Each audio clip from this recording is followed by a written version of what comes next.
As we continue to focus on our back to school month, we are also focusing on school safety. The reason that is because of all these massacres that are happening in our schools, from school shootings to school threats.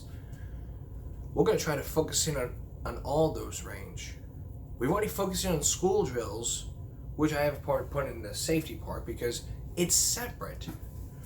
School drills weren't going to be part of the safety issue, but I figured by looking into that, it should have been added into school safety. So we already focused in on school drills. I want to focus in on all these massacres that are happening.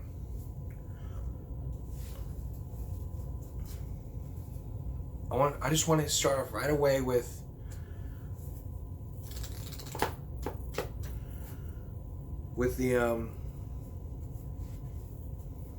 the massacre at Uvalde. As you know, if you've been watching the news or if you're at the Uvalde school board meeting, you would have noticed that they've canceled the school board meeting on firing School District Police Chief Pete Arredondo. Now, for those who don't remember, if you haven't watched the show, we've been giving you information about his role in the shooting and how it took the cops 77 minutes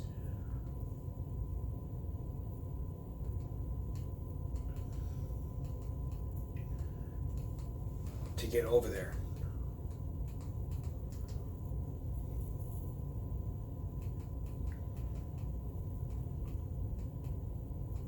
But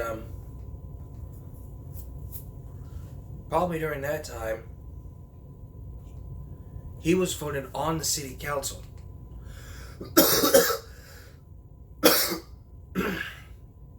Excuse me, he was voted on the city council.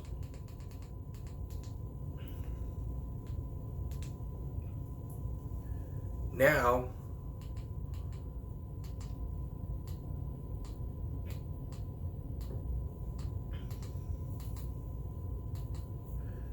it's been canceled 16 hours ago, so let's take a look.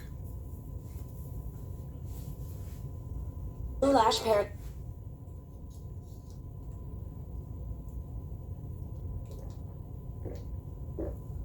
Type of justice. And then they just go and say, oh, it's type of justice. And then they just go and say, oh, it's going to be canceled. That's just one of many Uvalde parents who are livid this morning after the school board announced it will not be meeting tonight.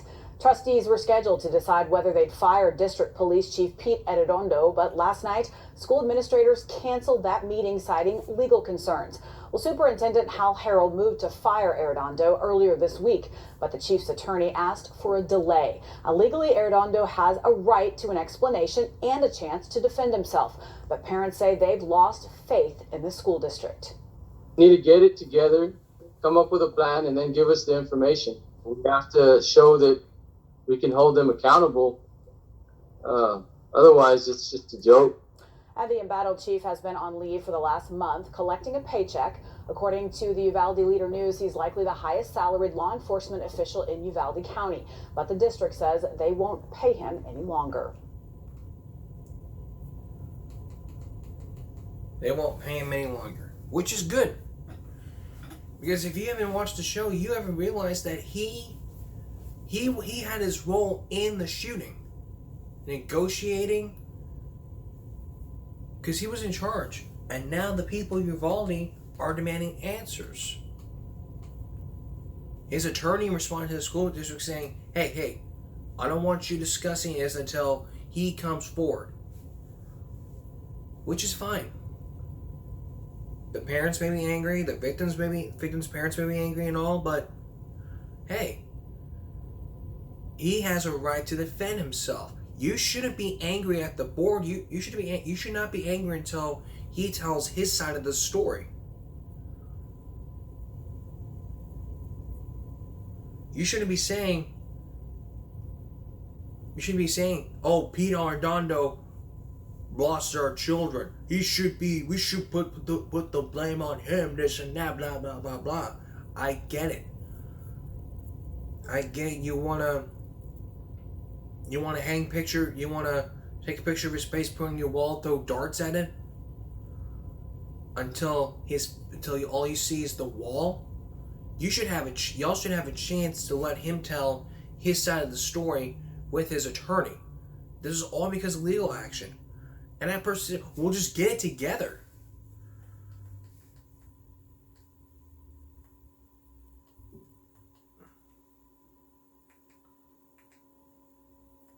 Now people are demanding answers.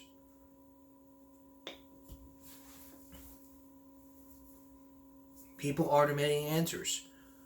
Like that shooter. He was down. He was suicidal. Which is that police body cam footage that I probably got a hold of about. I don't mean get a hold of. I mean, I saw that footage from the body cam all about excuse me, all about his home, his room. He was suicidal. He wanted to die, and so I don't think he got his wish. But they failed.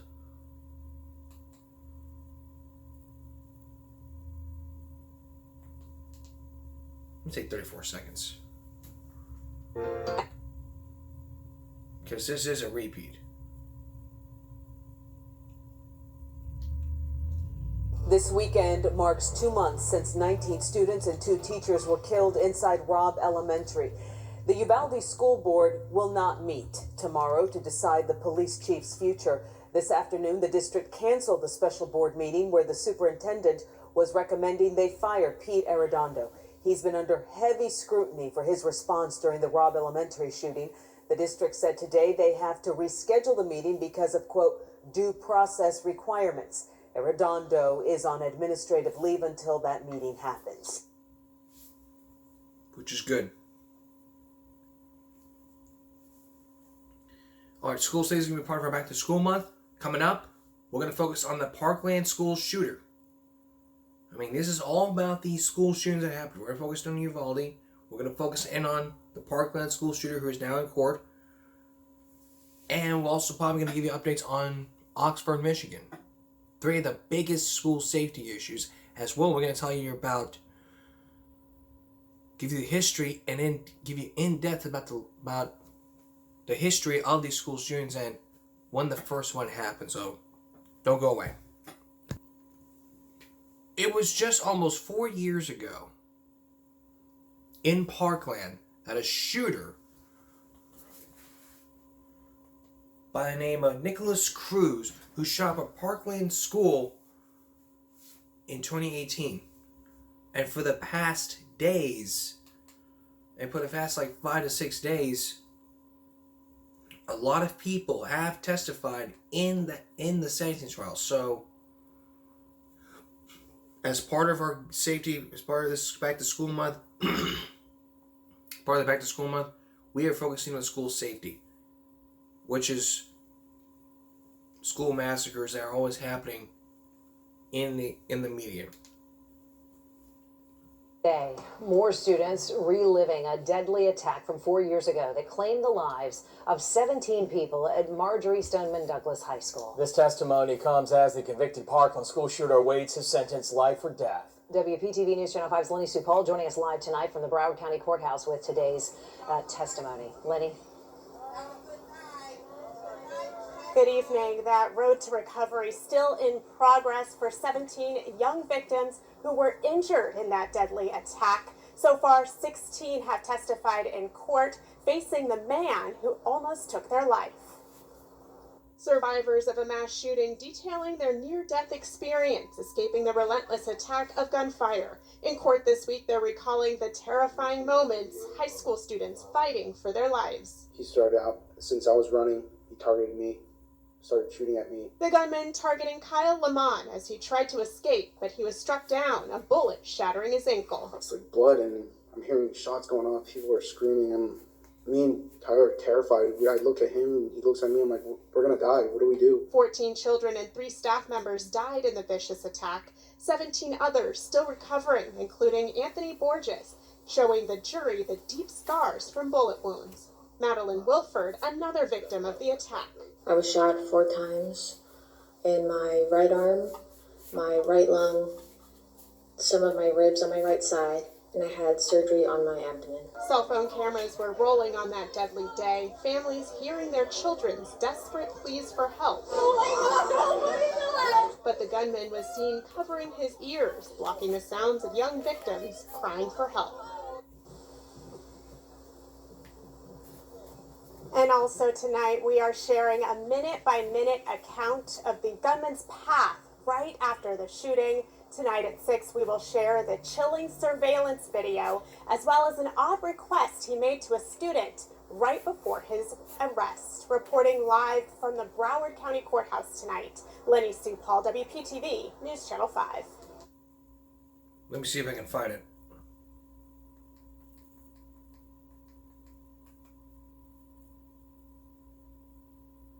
Now, mind you, this trial has been going on. A lot of students have testified.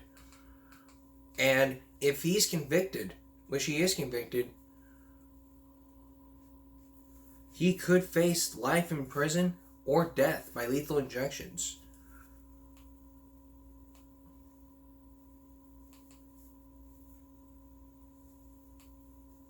I mean, his life is in the hands of the jury. For the past 5 days, for the past 4 to 5 days,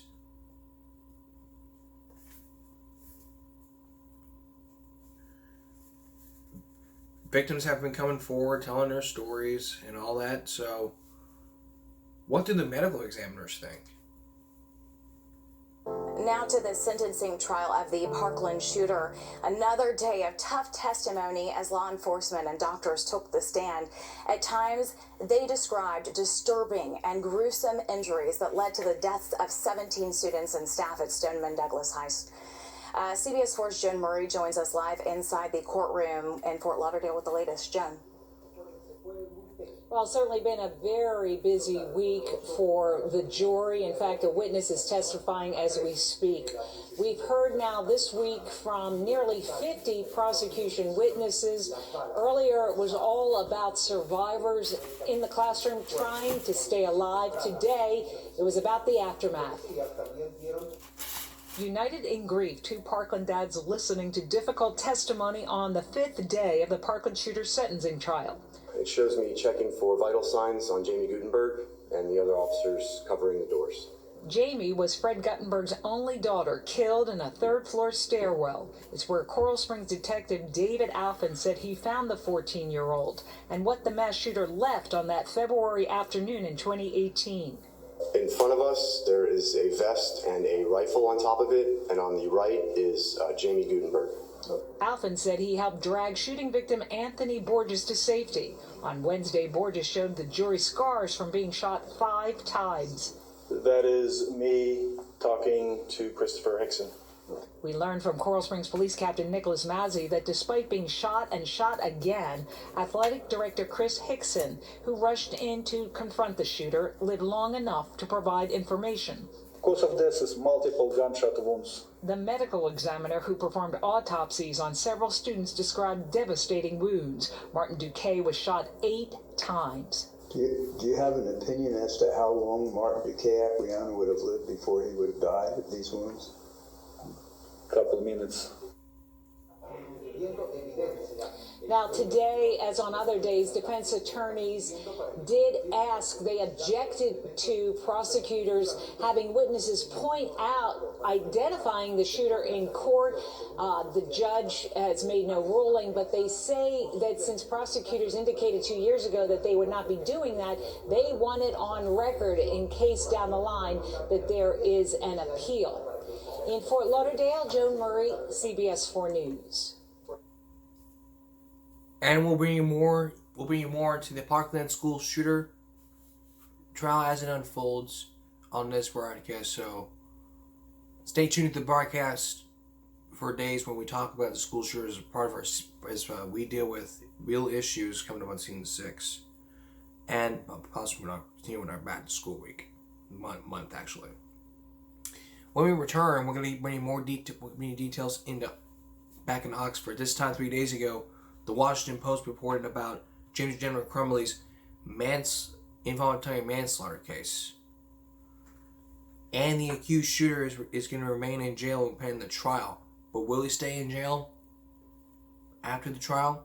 We'll find out. Stay with us. There are new developments in the Oxford case. Now, if you've been watching the show throughout this season, we've been giving you more details in the Oxford, Michigan school shooter Ethan Crumbley and his parents James and Jennifer. Now, let me give you a little backtrack here. Ethan Crumbley was 16 at the time when he started the shooting. When he started shooting up Oxford High. And during that time,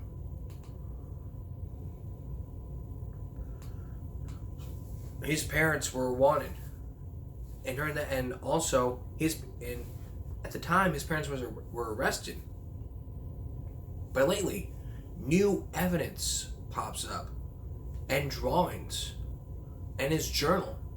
That mountain of evidence could help the prosecutors. But from Ethan's evidence, Jennifer had an affair.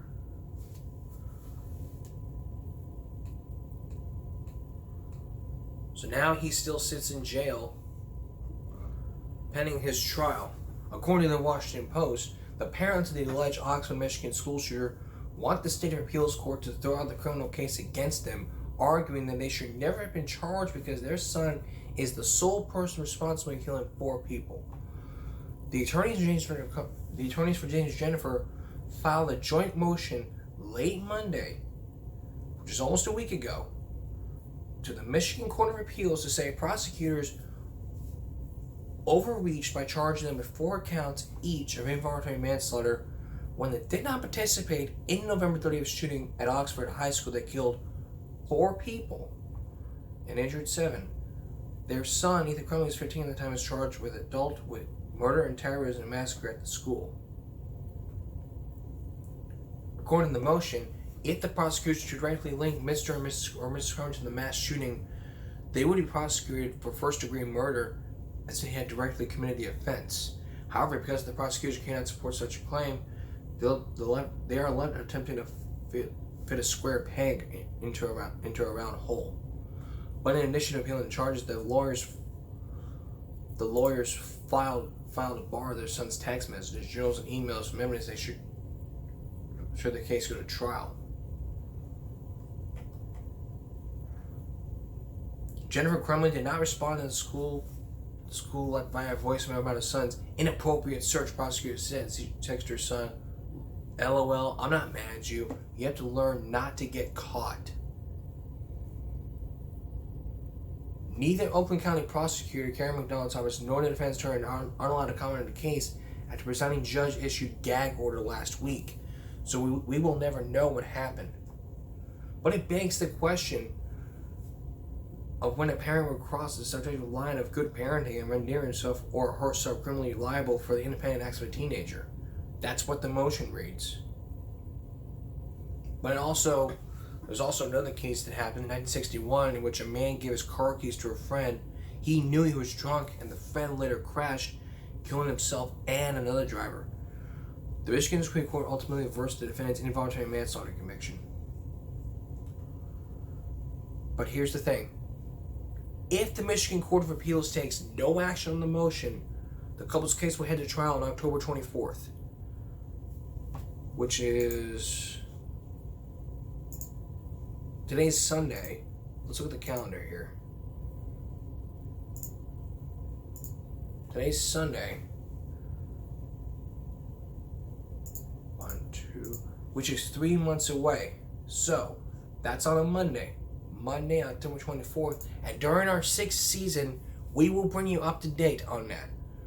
The couple had unsuccessfully filed for the reduction of the $500,000 bond and changed the venue.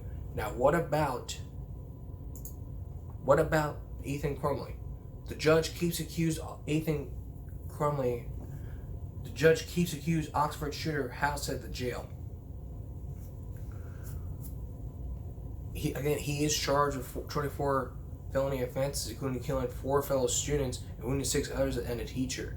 He faces possible life in prison if convicted of the crimes. So again, if Ethan's convicted, he could face life in prison, unlike the Parkland school shooter. Now, mind you, this was 3 years before This was 3 years. Oxford was 3 years after Parkland. Crumbley's trial is slated for January 17th after defense attorney Paulette Lofton told Rote last month she and her other attorneys needed time to review volumes of evidence for Crumbley's defense. I mean, this is a mountain of evidence, like this thick of evidence right here. See these two hands? Let me show you. This would be like this thick of evidence, like this thick.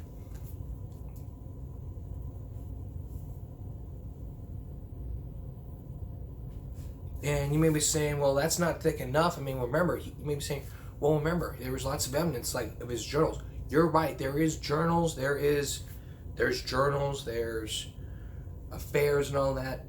Yeah, you're right. We'll set Crumbley next monthly pre-hearing for 9 a.m. on August 25th, which is a month away. At that time, we will know what happened.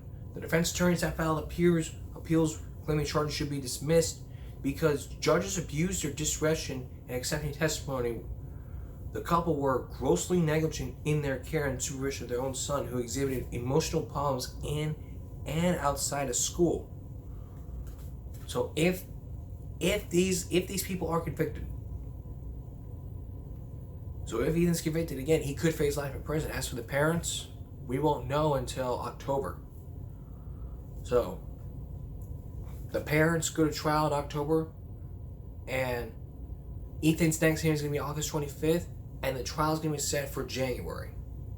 It could change. We'll keep you posted as this goes along. Now, when we come back, I'm going to play you a clip from Detroit Channel 7 about the parents asking the Court of Appeals. Stay with us.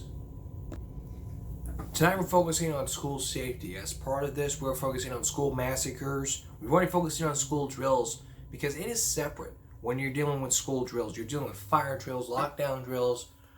I mean, it's first safety. I should have added it on that. So we already focused on school drills, so we're not adding this to school safety.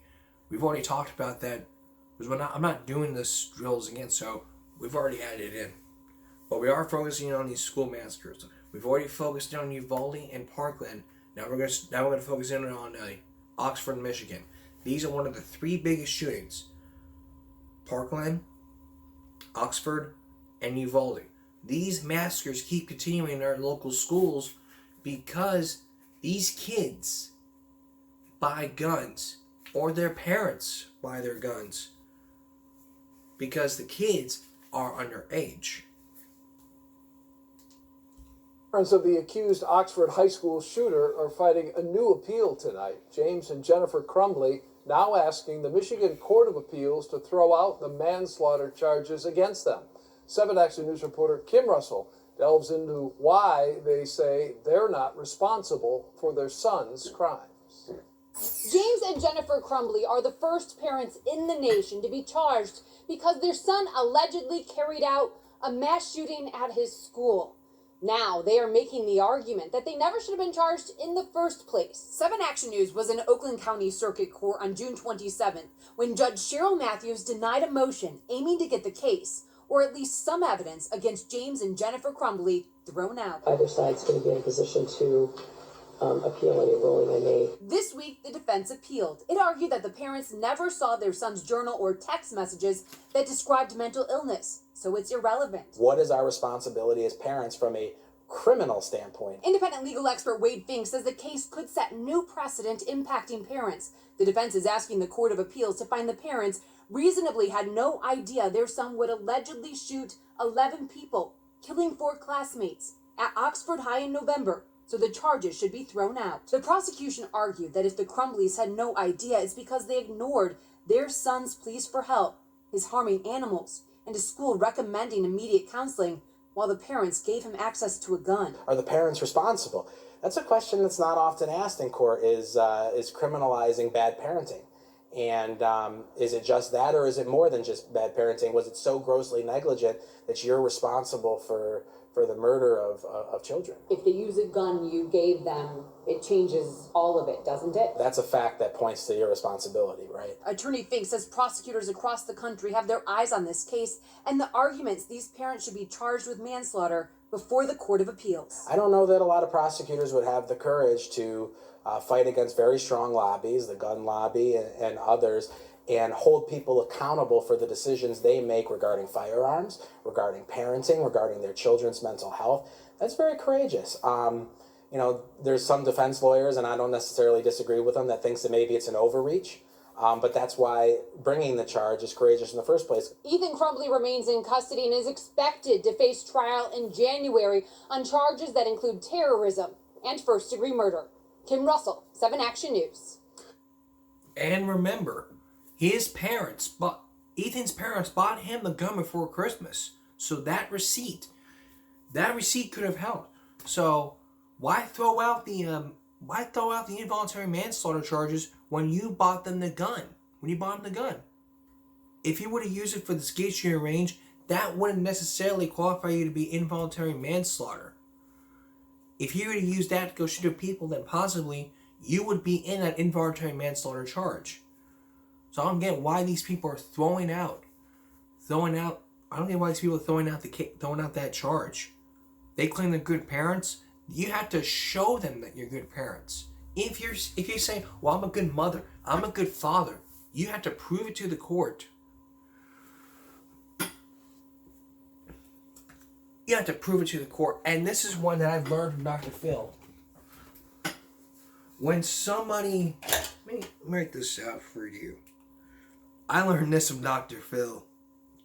When you say the phrase, I swear to God, I learned this. When somebody in here says, I swear to God, almost always, next thing out of your damn mouth is a lie.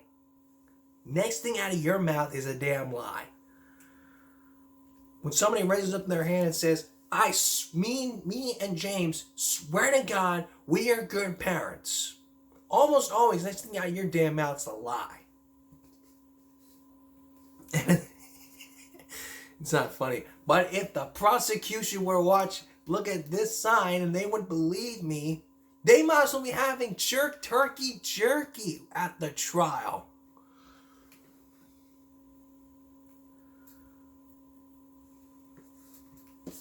Let a turkey rest while they go to trial. By the time they get back, it's all dry, and they might as well just have had turkey jerky for dinner while at the trial. It sounded funny in my head, but the involuntary manslaughter is not that funny. But again, when somebody says, and learn this from Dr. Phil, when somebody says, I swear to God, when you're in court and you beg the judge that you swear to God you are a good mother, you are a good father, almost always, next thing out of your mouth is a damn lie.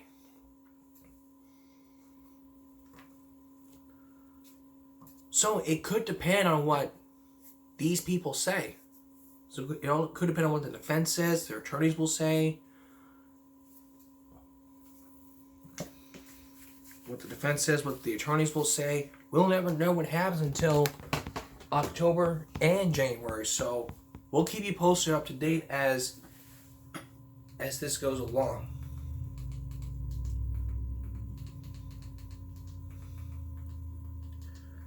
But part of our school's safety has been threats. Now you remember like days or weeks after the shooting, there's been a number of school threats related to TikTok-related issues. After TikTok said it will stop letting people post death threats against the school, there's also been threats not related to TikTok. This was 7 months right after that school shooting. In North Texas, school threats are on the rise following Uvalde, so let's watch. School districts across North Texas added more police presence after the tragedy in Uvalde, where a gunman took 21 lives. After the school shooting, districts are on high alert, like today in Weatherford. I do know that there was a threat to go and do harm to the school. Commander Matthew Chalmers from the Weatherford Police Department tells us a man made a threat against Mary Martin Elementary School. Potentially, it could have been very bad. Police in neighboring Hudson Oaks arrested the man for terroristic threat.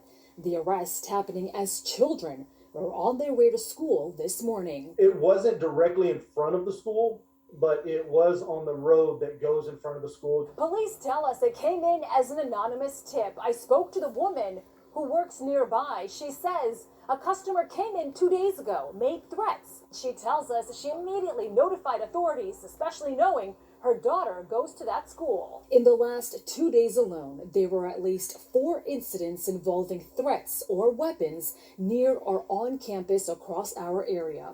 Over at DISD, they have a program called the Say Something Anonymous Reporting System. Specifically, it helps students address any serious concerns like relating to violence, and it helps students who may be struggling with any unpleasant or even harmful thoughts. Students can simply log on to the app or go directly to www.saysomething.net. District administration, district offices, Dallas ISD Police Department are also notified. And so almost immediately you get a very holistic response to the threat. Dallas ISD wants students to be educated about the app, especially as the school year is coming to an end. Making sure that students are aware of that, know about that now, can have that during the summer. In Weatherford, I'm Malini Basu. Now this was days after the shooting, almost 2 months.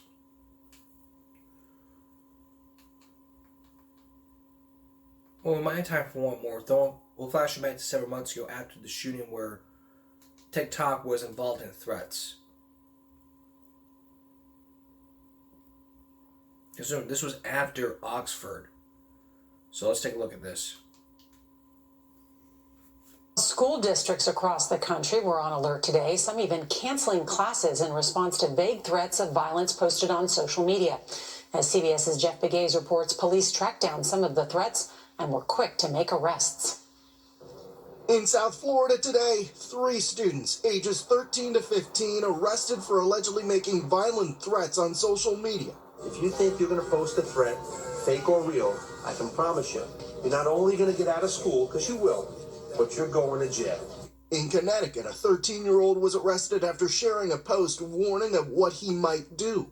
There was an increased police presence at schools nationwide after a vague, unverified TikTok challenge went viral, encouraging students to call in threats. There were just a bunch of threats, like all over the place. Law enforcement does not believe the threats are credible. Still, at least 176 schools across 18 states closed out of an abundance of caution. America's education system is under attack right now. We are under attack by a social media platform that will not intervene when it is necessary. TikTok said it searched the platform but didn't find any threats, just this rumor of violence and warnings to be careful. There is a threat. Stay safe, everyone. The school closures and arrests come almost 3 weeks after 4 students were killed at a Michigan high school where warning signs from the shooter were overlooked. Experts say any social media threat should be taken seriously. You have to act like it's credible. Every threat is real until we disprove it. Late today, at least 7 students arrested in Texas in connection with alleged threats to schools. In Salt Lake City, police say they arrested a student who brought a gun and bullets to a high school. Nora. It's a lot of arrests. Jeff Begays, thank you. That is a lot of arrests, actually. If you would like to learn how to protect your kids or how to monitor their social media presence, well, that our newsletter, gimmebreak.substack.com. You'll also find tips for you parents out there how to keep your child safe on the internet with software which you can protect yourself, not only yourself, but your child as they try to go down that path, but you won't let them. That's Give Me a Break for this Saturday going to Sunday. We'll see you for a special Give Me a Break Sunday. 2 months. 2 months. Uvalde, 2 months later. We'll see you for a special Give Me a Break Sunday. 2 months into Uvalde, or Uvalde, 2 months later. Q&A. For all of us here at YouTube and Give Me a Break. Good night, everyone.